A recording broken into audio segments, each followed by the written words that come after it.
Welcome to a Wednesday edition of Beyond the Arc. I'm John Gonzalez alongside two guys who are no strangers to this program. Returning our CBS Sports NBA analyst, Chris Walker, is here. And for the second day in a row, the 24/7 sports director of scouting, Adam Finkelstein, is here. Gentlemen, thank you for doing this. Big day for us. For sure. Thanks for having us. Guys, good to be here, John. Good to be here, brother.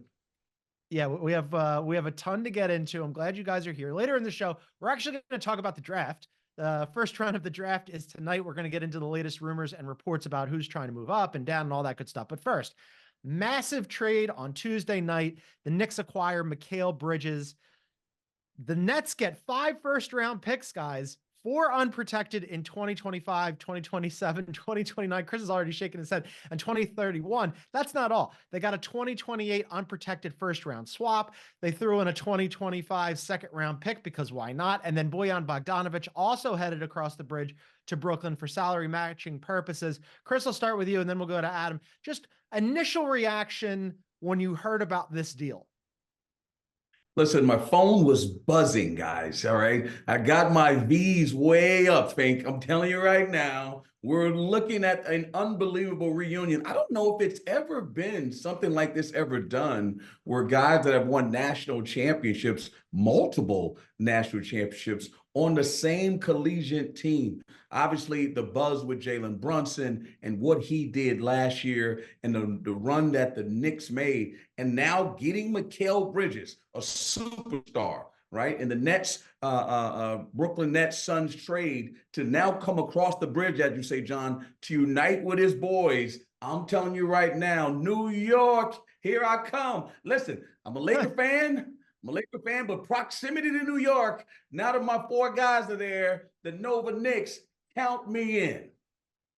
Yeah, the Nova Knicks are here to stay for a while. As a guy who went to a different Big 5 school, I went to LaSalle, I hate how much this does for the Knicks and how much fun they've been. It's really ridiculous. But Adam, what was your reaction on Mikal Bridges, who's a phenomenal player, going for 5 first-round picks? Yeah, I thought that was a lot, quite frankly, because I had heard behind the scenes that Bridges, I don't want to say that he demanded a trade to the Knicks, but he made it known if he was going to be moved, the Knicks was where he wanted to go. And I think both sides were aware of that. So I really give Brooklyn's front office and Sean Marks a lot of credit for what should have been a low leverage scenario. To get as much as he did out of that, I thought was impressive and really allows him to flip that script of the program. The other thing for me that's interesting is this seems to be an investment in Jalen Brunson. I know there was all that talk last year about whether he's the primary guy. If they're going to use all their salary cap and all the draft assets to get Mikal Bridges, it's pretty clear Brunson is 1A, and they think they can make a title run behind him in that spot.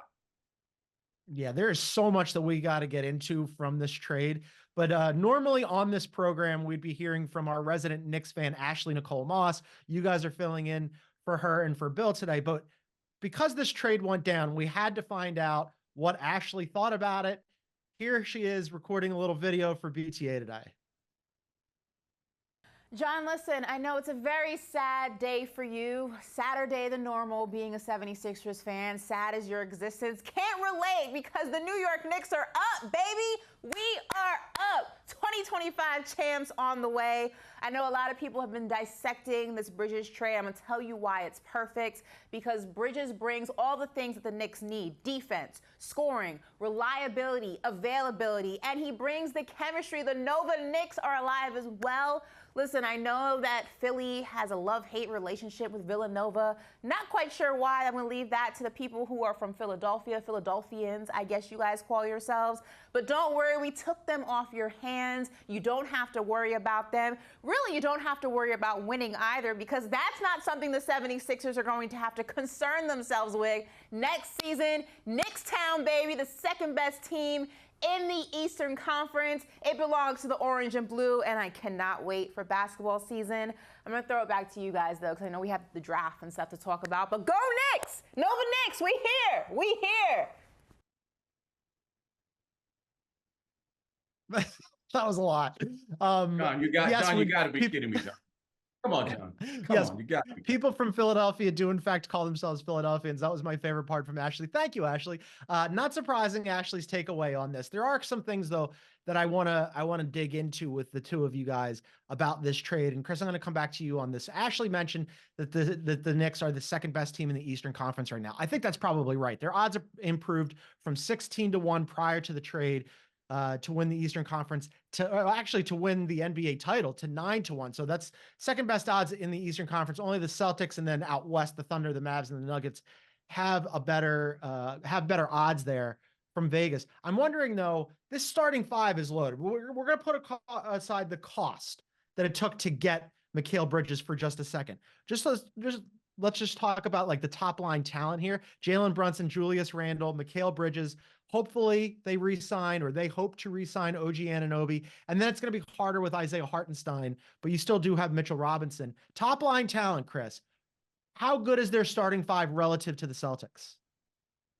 I think their starting five is pretty good. And the thing you have to think about is lineup optimization, right? You think about, why would the Milwaukee Bucks allow Drew Holiday to go to the Celtics? And why would the Celtics get rid of, Marcus Smart? They had some success with him because Drew Holiday fits, right? You needed the leadership of Tatum and Brown to take over. Needed a guy that would allow them to be the star, the budding superstars that they are, but at the same time, be a guy who can take the leadership when he needed to, along with some of the other players like Derek White and Al Horford as well. Now, let's juxtapose that with the Knicks. You mentioned earlier, or Fink mentioned earlier, it seems like they have sold out to Jalen Brunson. And that's what it is. That's what they're doing. And with that lineup, bringing in Mikal Bridges, again, we're talking about a superstar here, talking about a max guy, another guy to come in and play. And I don't know what OG Anunoby is going to do, but we'll see, because that's going to be critical as well. And I think the missing link here, and Fink may disagree, is that what is this team going to be like with Julius Randle? That's the elephant in the room that we need to talk about. Yes, on paper, the Celtics look great, but there's a huge question mark, like the Riddler. Like, what is Julius Randle going to be like, and how is he going to fit? Because when Julius Randle comes back, it won't look the same, guys, right? Jalen Brunson won't be taking every shot. I'm just telling you, it won't look the same. And the question is, can Tibbs, again, blend? Can he nurture that talent and now bring Julius back and see how the pieces fit? If the pieces fit well, right, and everyone's healthy, Anunoby comes back, hey, man, absolutely right. This roster has a chance to rival the Celtics. I think you could argue, too, that they're deeper than the Celtics, because now, as a consequence of this, and you're getting Julius Randle back and folding in Mikal Bridges, you're going to move Josh Hart and Dante DiVincenzo to a bench that has Deuce McBride and then whichever other center ends up on the roster. In terms of their entire team, I would say that they're probably deeper than the Celtics. Now, the problem becomes exactly what you just said, Chris. With Tibbs, he's got to make all of this work. And we all know that Tibbs hates playing more than five guys. And now he's got more than five guys that he could end up playing. So it's going to be interesting to see what he does there. But Adam, I want to come back to you here, because I think two things are true. I think that the Knicks just got considerably better. I think Chris was maybe a little liberal with his use of the word superstar. I love Mikal Bridges. I'm not quite sure he's a superstar, but he's very, very good. But they got back. You're looking at me crazy, Chris. He's never made an all-star team. He's certainly not. This is my point. Neither is Jamal Murray, but keep going, though. Yeah, Okay. fair. He's awesome. He makes the team considerably better.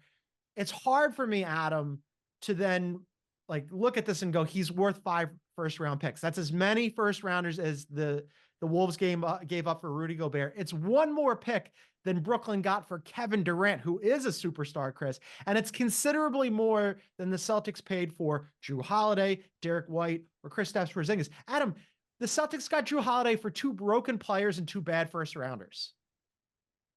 They did. I think, listen, a couple things. I'm going to go back to what I said in the beginning. I don't think it was a secret that Mikal Bridges wanted to be in New York. Obviously, when Brooklyn is dealing with New York, there's that competitive edge there of sharing the city. So I thought that was an important point of that Sean Marks was still able to get that almost unprecedented return for, as you say, someone who's never even been an all-star, even though everyone knew, hey, he was trying to force his way into New York. The other thing, guys, just in terms of opportunity cost, I don't think we're talking enough about the fact that this could cost them Hartenstein. And I get it. Like, Yeah. if that's the collateral damage, so be it. But he was really, really good for them last year.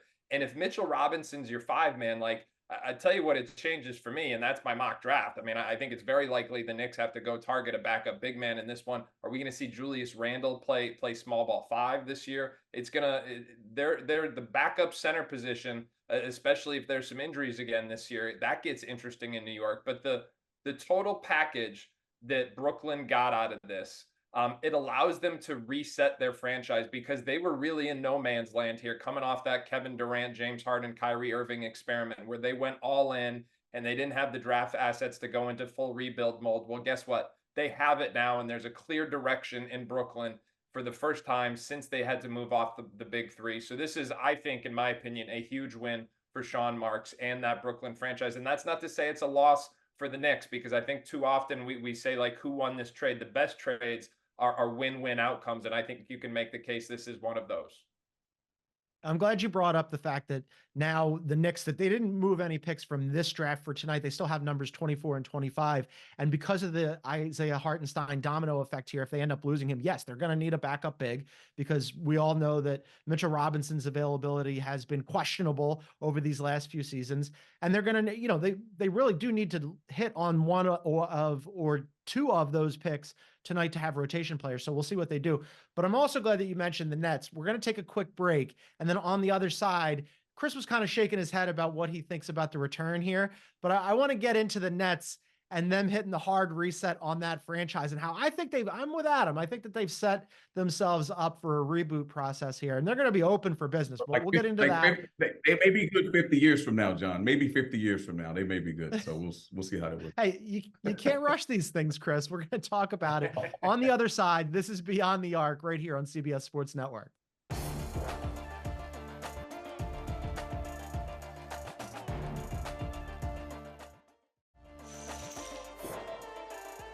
All right, welcome back to Beyond the Arc. John Gonzalez, Chris Walker, Adam Finkelstein. We talked about the Knicks. I think we're all in agreement that they got a really good player in Mikal Bridges. The question, though, as I said, two things can be true at once, is whether or not they might have overpaid here and what it means for the Nets. I want to get into the Nets component here, too, because the Nets hit the hard reset on their franchise, and probably rightfully so. They're not going anywhere anytime soon. They also made, Adam, a deal with the Rockets last night that's kind of significant.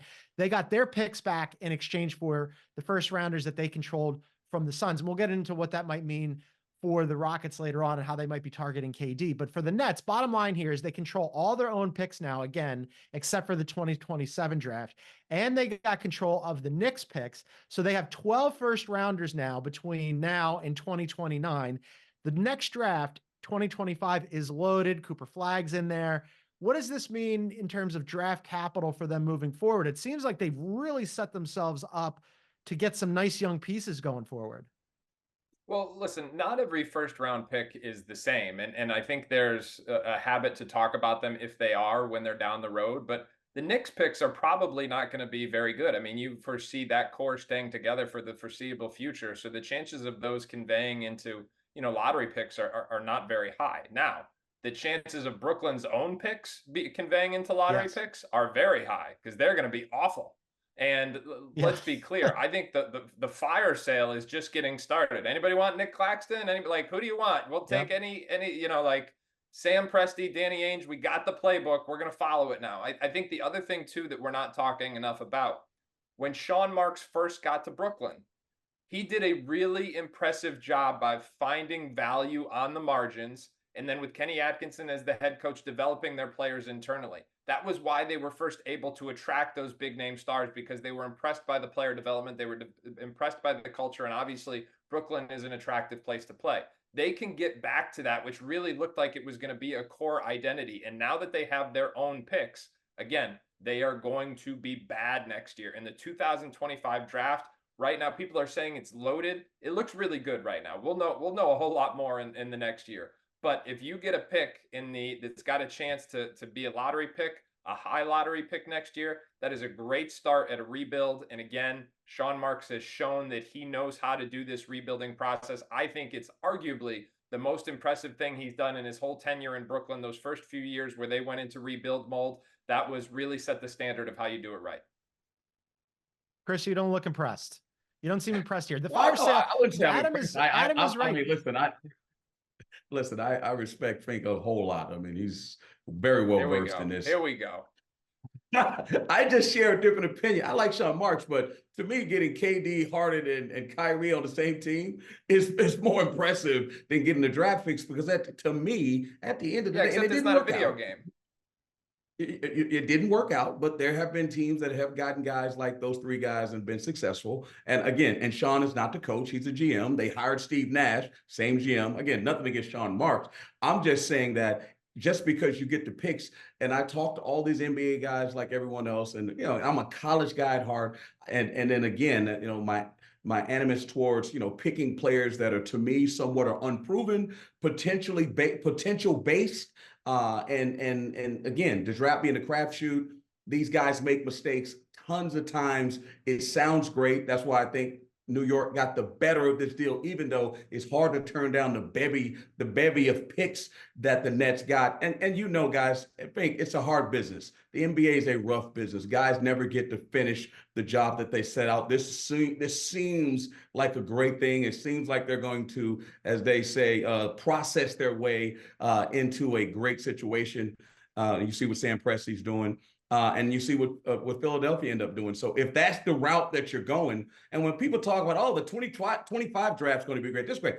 I hear that stuff all the time. And I don't want to dissect the 2025 draft and juxtapose it with this draft and the players that are in it, because there's some hodgepodge of college players and great high school players that are playing against high school kids. And we're trying to project them, and what they're going to be like. And is there generational talent in any of those classes? I don't know. And neither of those guys. So the bottom line is, great job by the Nets by putting themselves in position to get a ton of talent.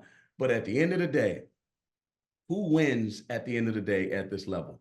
Guys with experience, guys who know how to work free agency, and guys that have superstars. So, my roundabout question is, Fink, you're probably right. I just don't know. There's just too many question marks, but there are a lot of great scenarios there for the Nets, because guess what? You can fail upwards now. How about that? You can fail upwards, John.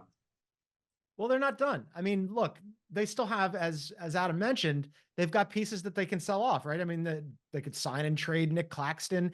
Cam Johnson is out there. He's going to be a very attractive piece for other teams to come and scoop up. Cam Thomas, he could be on the move as well. Dorian Finney-Smith, anybody? I mean, there are pieces here that teams will look at, especially on those wings. Reese's pieces. What's that? No, but the Nets are selling now. This is what I'm saying. Like those are pieces for other teams that are trying to win, like the Cavs or the Sixers, teams that need to fill out their roster. Like I mentioned, the Sixers only have 2 players right now. They could definitely use some of those Nets pieces that are going to become available. Here's what I wanted to bring it back to, though, because I'm a little confused by this. What is the trade market in the NBA? Nobody knows anymore. The other day, earlier this week, there was a trade between the Oklahoma City Thunder and the Chicago Bulls, where the Bulls ended up getting Josh Giddey from the Thunder who have a ton of draft capital, and they didn't get a single pick for Alex Caruso, which is criminal. They should actually fire everybody in the front office for the Chicago Bulls, or disband the whole organization, or sell the franchise to Canada, because that was criminal malpractice. But then you go and you have a team like the Knicks who give up 5 first-round picks, and evidently there was a report that the Nets wanted 6 first-round picks for Mikal Bridges. So I guess the Knicks got a bargain here. But explain to me what is happening in the NBA. I don't care who one of you guys goes first, because it's just so diametrically opposed that those 2 trades could happen on the same week in the same league. Age before beauty. I'll follow Chris. Yeah. Listen, I'll just say this. That was a good one. I'll say this. As far as the Knicks trade, the Knicks are trying to win right now. So again, it's you can say they're giving up all the draft picks, but look at this draft. I'm telling you, man, these guys are missing more than they're making. So they have the Knicks have not won. Right? They've been pedestrian for so long. Here's an opportunity to get to the next level, and you got to beat one team, the Celtics, right? I mean, they're a tough team, but you got to beat the Celtics, and they think this guy's the piece with some help. As far as the Oklahoma City Thunder, they missed on Gordon Hayward. Sam Presti admitted that. They missed. It did not work out. And I wasn't a big Josh Giddey fan. I'm just being honest. I wasn't. Steal for them. It's a steal for the Thunder. I agree, but Caruso is a good all defensive player. Was with the Lakers, won a title, and I think that similar to the Drew Holiday, the coach in me is speaking, and the numbers similar. You need to have guys that come in. We can talk numbers and we can talk analytics, but there's a thing called locker room culture and fit. You have some superstars. You have obviously have Shai Gilgeous-Alexander, and you have Jalen Williams. You have superstars, and you got Chet Holmgren. You need a guy with some experience to come in who's willing to say, "Okay, guys," and step up like Drew Holiday. And when they need him to do some things, I don't think he's the player that Drew Holiday is, but I think Caruso is a better fit than Josh Giddey was. In the playoffs, last point I'll make, Adam, is in the playoffs, I thought they just started Josh Giddey because they started him. I didn't see a role from him. I'm like, okay, I like him. He can't shoot. How are you going to be in the NBA and be a guard and can't shoot? Forget about size. Not a great athlete. You can sit here and you can try to find ways to say, oh my God, just because he was this Australian great player, we picked him, it has to work out. No, ship him out. Let's get somebody else in that fits the culture better and gives you an opportunity. They're already the number one seed and gives you an opportunity to get to the Western Conference Finals and to the championship. I mean, let's go easy on Josh Giddey. I mean, what was it, 8-6 as a 21-year-old or something like that? I mean, there's some upside outcomes for him in Chicago. But I think the point here is that John makes is that you collect future draft assets, not because you want to make whatever it is, 15 picks in the next 5 years. You don't have enough room on the roster for that, but so that you can use them as collateral to make a deal. That's what New York did last night. They used their assets as collateral to make a deal. The point is, Chicago didn't require OKC to do it. They had all those assets, and for whatever reason, they felt like they didn't have the leverage to get a couple of those picks back. And if OKC really wanted to make that deal happen, if they really felt like OKC must have convinced Chicago that they were willing to walk away if they had to include draft picks. I'll tell you what it makes me wonder. It makes me wonder what else Sam Presti's got up his sleeve. You're hearing he's maybe wanting to move up tonight. He likes Donovan Clingan. Who knows? Maybe he has some other use for those draft picks, because it's naive to think that Chicago didn't ask for them. Everybody knows that OKC has all those assets. So my assumption is that Sam Presti said, no, we're not moving them.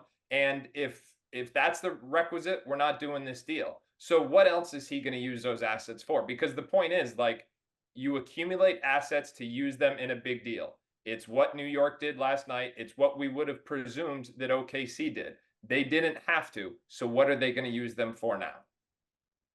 The Bulls, if the OKC was willing to walk away from that trade, then the Bulls should have pivoted. They would have had plenty of suitors for Caruso from a lot of other teams who would have thrown in some draft capital in addition. They did at the deadline, right, John? Giddey, that's what I'm saying. Yes, they had offers at the deadline and they turned it down. And then they decided, oh, we love Josh Giddey so much. Look, I think Josh Giddey could be okay. He's been fine so far. I'm with Chris though. He didn't fit in OKC, and I'm confused how he's going to fit on a Bulls roster with an ascendant Kobe White. Exactly. Zach LaVine's coming back. Who knows what's going to go on with DeMar DeRozan? I don't think it's a great fit there either. You absolutely have to get picks from OKC when, as Adam mentioned, they've got too many to use anyway. Criminal malpractice by the Bulls. I feel bad for Bulls fans. You mentioned whether or not OKC might want to move up in tonight's draft. We're going to talk about the draft after we take a quick break.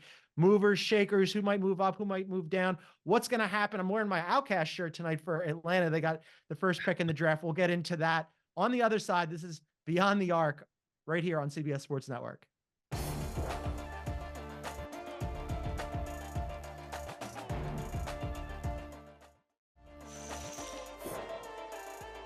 Welcome back to Beyond the Arc. You're watching us on CBS Sports Network. We're also a podcast. You can find us wherever you get your favorite shows. Please download, subscribe, leave us a review, all that good stuff.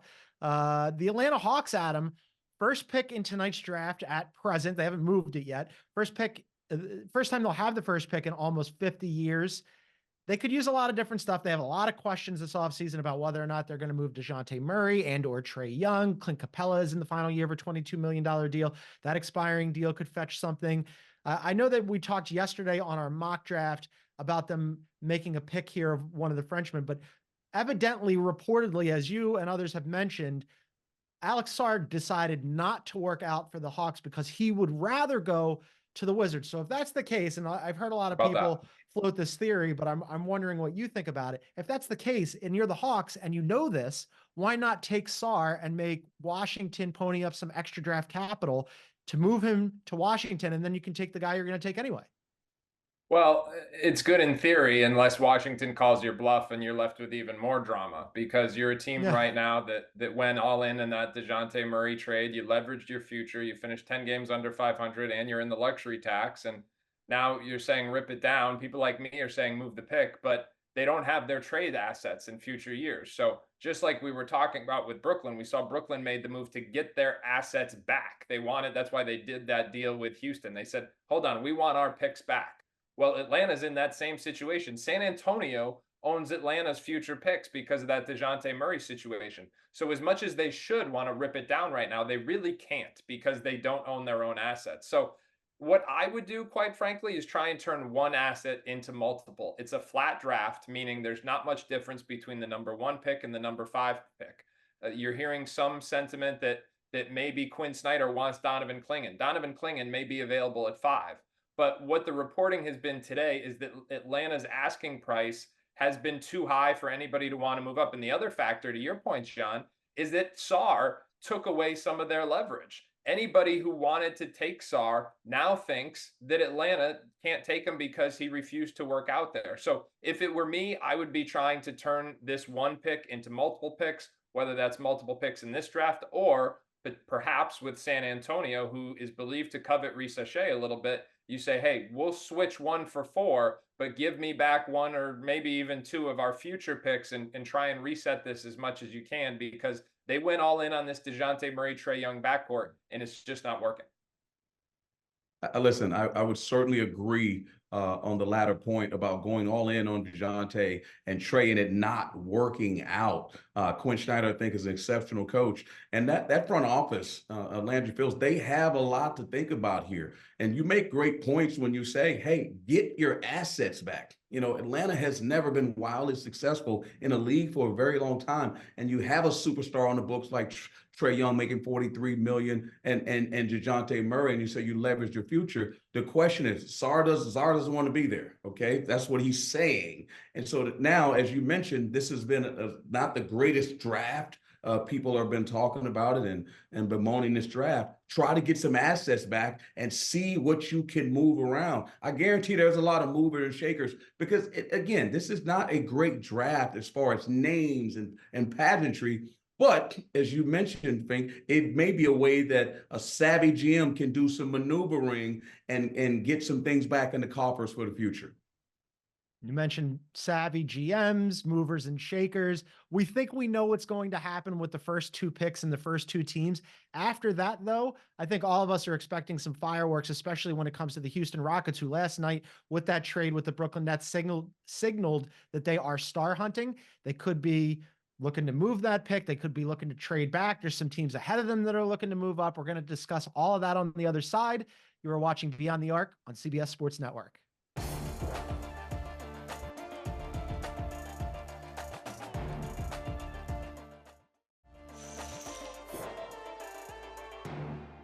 All right, welcome back to Beyond the Arc on a Wednesday. John, Chris, and Adam hanging out talking about the NBA draft. All right, we talked about the first 2 picks. I think we all agree that it's going to get interesting tonight is around the Houston Rockets 3rd pick and down, right? Because we saw last night, Houston Rockets make a trade with the Brooklyn Nets. They signaled that, hey, they could be very interested in acquiring somebody of Kevin Durant's caliber. And if not, Adam, you've heard, as we all have, that there are other teams behind them that might be willing to move up. Chief among them, I think, probably the Memphis Grizzlies, who are desperate for a center to pair alongside Jaren Jackson Jr. They had a ton of injuries last year. That could be a team potentially that might be on the move. Yeah. Yeah. And I think you have Memphis, who's really targeting Donovan Clingan, really wants to try and get that done. And I think they are talking with as many as 3 different teams in that top 7, because if Clingan is still on the board, that Portland at 7 is the floor. He will not get past that. So I think they're engaged with Houston at 3. I think they're engaged with Detroit at 5. I think, and in fact, that speculation, I think, has really increased in the last 24 hours. If they believe that Houston will take Reed Shepherd at 3 and that Atlanta will take Risa Shea at 1, thus allowing Klingon to slip all the way to 5, there could be a trade market there. There could also be a trade market at 6 with Charlotte. So I think that there are multiple teams, but tops among them are Memphis, who are engaged in discussions with as many as 3 teams in the top 6 or 7 picks, and Donovan Klingon is the top prize. He, to me, is the biggest variable in this draft because there's a chance he goes number 1. If this is Quinn Snyder's pick, I think Atlanta does end up with him. He reminds him of Rudy Gobert, who he starred with in Utah. And Quinn Snyder, we all know, has a very intricate playbook. Well, who better to run center for that team than a guy who played for Danny Hurley in high school, a guy who's 7'2" and can throw slip passes off the dribble. So he checks a couple different boxes for Quinn Snyder. But again, there is a significant trade market, and Memphis is being very, very aggressive. Remember, they moved Steven Adams. They've got Jaren Jackson coming back this year. They've got Ja Morant coming back this year. And a Donovan Klingon, Jaren Jackson front court tandem could be potentially elite on the defensive end of the floor. Yeah, that was a lost season for the Grizzlies last year, and they're going to be one of 12, 13 teams in the Western Conference that are going to have designs, Chris, on making it into the postseason this year. It's going to be an absolute gauntlet in the Western Conference, but I'm curious what you think about the shape that the Houston Rockets are in, because 41-41 last year pushed the Golden State Warriors down to the wire for that final play-in spot in the Western Conference. They already have a ton of really good players in Alperen Sengun. Jalen Green had a good second half of the season. They went and got Fred VanVleet and Dylan Brooks, and Amen Thompson they might have hit on. He looks like he could be something, because when Alperen Sengun went down, they ended up playing some small ball 5 with him. Jabbar Smith Jr., he's another guy that they like. Where do you think they are moving? I mean, it seems like they're really positioning themselves to try to grab a star and win now with Ime Udoka in his second year. Listen, I've talked to S. Fink. You know, we got a lot of behind the scene conversations with a lot of different scouts and at these events that we go to, and connected to a lot of people. And you're absolutely right. They're trying to win right now, in my opinion. A lot of people just assume, because mock drafts have Reece Sheppard going 3rd. And I've always been cautioned by some of these guys, do not look at the mock drafts. There's a lot of things that are going on behind the scenes.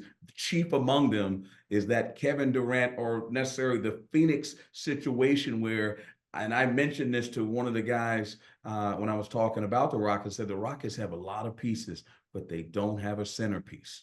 That's what they don't have. And Ime Udoka, I think, is a centerpiece coach, but they don't have a centerpiece player enough to get them to 41-41 and challenge for the play-in and get in the playoffs, but not enough to push the OKC, to push the Timberwolves with Anthony Edwards, and obviously the Nuggets with Jokic. So I think that they are positioning themselves in a really strategic way. Presently constructed, Fink may disagree, they can still be competitive, right? They have enough pieces to be competitive. Yeah. The question is, are they willing to make the move? And I think what they did, the moves last night, proves that they're trying to find a way. Now, I don't think Fink's going to part with Kevin Durant. I think they're going to run it back with Budenholzer bringing him in. But at the same time, anything is possible tonight. Yeah, don't necessarily have to do it tonight, but it is definitely a team to watch. And you mentioned that they don't have a centerpiece. Another team that does have a centerpiece, Adam, right behind them, that I think is an intriguing team for tonight, is the San Antonio Spurs. Obviously, they have Wemby.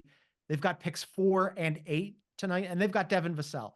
And then after that, like, how you feel about guys like Keldon Johnson and Trey Jones and Jeremy Sohan, that may vary, but they got 2 guys that they really like, and then 2 picks here. What are you anticipating from them? And could they be a team that might want to move up?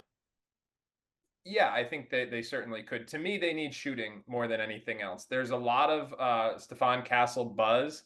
I don't like that fit as much as others, because I think the most glaring thing they lacked around Wemby this year was floor spacing. Stephon Castle, not a great shooter of the basketball. He would only further complicate that variable. So I look at guys like Risa Shea. That could be an example of why they might want to move up. I look at guys like Dalton Connect, Reed Shepherd, ones who we know can really stretch the floor, who may not be stars. That's the thing about this draft. You have to forget about what the normal return is of the number 1 pick or the number 4 pick. And you just have to look at it for what the options are that are available to you right now. And right now, there are no obvious stars on this board. Somebody will evolve out of nowhere. There'll be some surprise. There always is. But right now, we have no idea who that will be. So forget about the return of whether it's 4 or 1 or 8, and just say, who are the guys that are best suited to complement Wemby? I think that's Risa Shea. I think that's Connect. I think that's Shepherd. That's guys who know how to play, who can shoot the ball and create spacing. And you know what? If they aren't great defenders, guess what? You got Wemby behind you, and that is just the ultimate insurance policy. So I expect them to target shooters, but there's also a line of thinking that says they could go after guys like Castle, Tajon Salon, other players like that. It's going to be really interesting to see what direction they go in. I've even heard that maybe Donovan Clingan might be an option at 4 and try and do the Minnesota Timberwolves Twin Tower thing. Obviously, that's been a thing in San Antonio in the past. Chris, which way are you going? I mean, San Antonio needs a ton. Would you package those 2 picks and move up for one guy, or just take the best 2 available at 4 and 8? You know, it's funny, I tend to not agree with Fink on everything, but I'm going to agree with him there. I think if you have Wembanyama, you have to put shooting around him. And I was a Stephon Castle fan. I thought he fit nicely with UConn, obviously with Cam Spencer and Trisha Newton be the stars, and he just had to do his part as a young guy fitting in. But put him in a position where you actually are trying to advance the organization forward with a star like Wemby. I agree. I mean, I love Dalton Connect as a player like that. And it's hard. Again, I can mention a Keyshawn George, who's a long athletic player that can shoot. You mentioned Risa Shea. I even like guys like Terrence Shannon. I just think that, and I think they kind of have players like him, like you mentioned, Devin Vassell and Keldon. But at the end of the day, there are some really good pieces, not great pieces in San Antonio in this draft. I think Dalton Connect would be a great Reece Shepherd. Those guys would be really good fits with the way they play. And to be honest with you, that was what San Antonio was. You had a great player in Duncan, a great player in David Robinson, and you had some really good players. I'm not going to talk about your player that you love. What's his name? The little guard, Tony Parker. But I'm just saying, like, they had some really good players around them that really made the again, I'm one of those guys about player by lineup optimization. Get pieces that fit. I think Pop's one of the best ever. They just have to find a way. They got athletes. They just don't have enough around Wemby. And as great as Wemby is, he cannot do it by himself.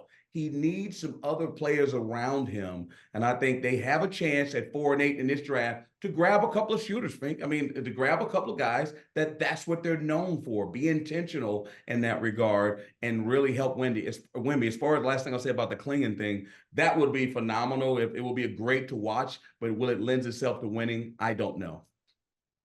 Yeah, as you mentioned, Wemby can't do it by himself. One other guy who can't do it by himself, despite how great he is LeBron James. In terms of intrigue for tonight, later on in the draft, after the lottery, the Los Angeles Lakers have the 17th pick tonight. They just hired J.J. Redick as their head coach. LeBron James has a looming decision this week on whether or not to pick up his option for $51.4 million. D'Angelo Russell has an option that he has to decide. A lot going on with the Lakers. Adam, if they do end up keeping that pick, who might work for them? Because they need shooters. Everybody needs shooters, but they need shooters too. Yeah, let's just state the obvious here. They're not going to take Bronny at 17, or at least I would be. I'll get up and walk off the set if they take Bronny at 17. I'll just mail in the last 13 picks tonight. I think someone like Tristan Da Silva, a plug and play guy, because as long as you've got LeBron, you're in win now mode to the extent that you're capable of. So someone who can come in and provide immediate minutes. Tristan Da Silva is someone who is a really good in offensive structure because he's a reliable decision maker. He can make a spot up shot. He's a good cutter. He can hold his own on the defensive end of the floor. I could also see them looking for someone like the next iteration of their big man, someone like Yves Missy, who is more of a long-term guy because he's one and done, but has that athleticism as a Derek Lively type. He can rim run. He can protect the rim. He can be a lob threat. Baylor Shireman's another, maybe too high for him, but Baylor Shireman's another one in that plug and play option. I don't think if you're the Lakers, they can afford to take a flyer on someone who is a high risk, high reward prospect. So I think, just to be clear, I think they'll take Bronny tomorrow night at 55, maybe even move up to get him earlier in the second round to avoid any drama with LeBron's free agency. But tonight, I think it's about either an athlete on the front line or a plug and play wing. Yeah, obviously, Tristan da Silva, a really good player. And the question is, LeBron, obviously, he's going to opt in. I mean, I'm one of those guys that believe they should trade LeBron and get some assets for him. And LeBron, find yourself an opportunity to win a championship. That clearly is not going to happen. People don't like that take. But I'll say this, and I like Zach Edey if the Lakers are going to keep the pick. I just believe for the Lakers, right? They've not finished higher than 7th in years. What is going to be the defining way that you can make a push? Jared Vanderbilt, Rui, you can name all the guys they brought in. Gabe Vincent, it hasn't worked. And I like Tristan da Silva, but to me, does that guy move the needle with a ball-dominant LeBron and Anthony Davis, who are the centerpiece of? You have to find someone, to move Anthony possibly from the 5 spot, bring someone in. Again, you could talk about, oh, he can't play defense, he's slow, he's this, he's that. He's a weapon. The Lakers need another weapon. Tristan da Silva or players of the like, to me, does not move the needle. In this draft, if you got a chance to get a guy who's 7'5", 2-time player of the year, can score at a high level, make free throws, offensive rebound, with LeBron, I think you take a chance on him there, period. That's what I believe. Rob Pelinka has his work cut out for him this offseason. We're going to take one more quick break, and then on the other side, we're going to discuss the guy that Adam said he'd walk off the show if Bronny got taken tonight. He's not going to get taken tonight, but we'll at least discuss him on the other side. This is Beyond the Arc on CBS Sports Network.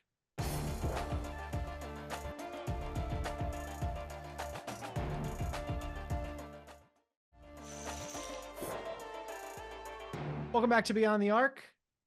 Wrapping up a show pre-draft. Draft gets going tonight. We heard Adam say on the other side that if Bronny James gets selected at 17 tonight, he will walk off the show. I don't think anybody expects that, but he is heavily favored. Don't do it. We need him here. But he is heavily favored to end up with the Lakers probably on the second day at pick number 55.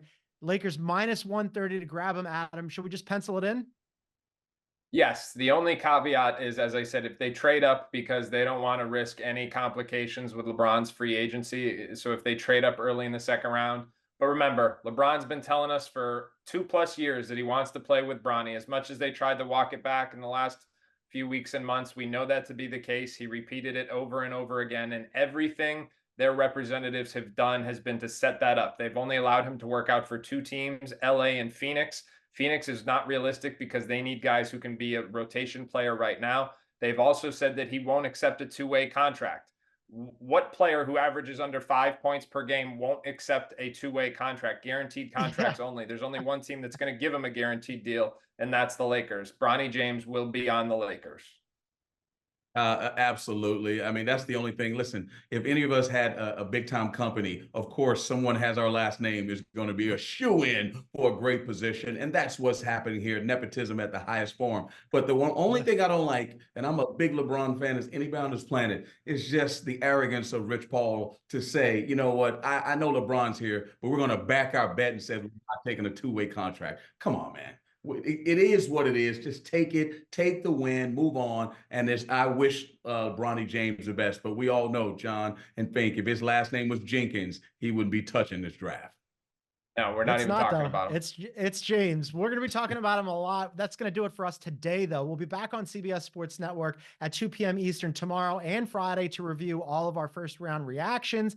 Bill Ryder will be back. Our draft expert, Kyle Boone, will be back. We'll talk about the prospects for Bronny James. But for now, for Chris Walker, for our draft expert, Adam Finkelstein, I am John Gonzalez. Thank you for tuning in, everybody. We'll see you tomorrow.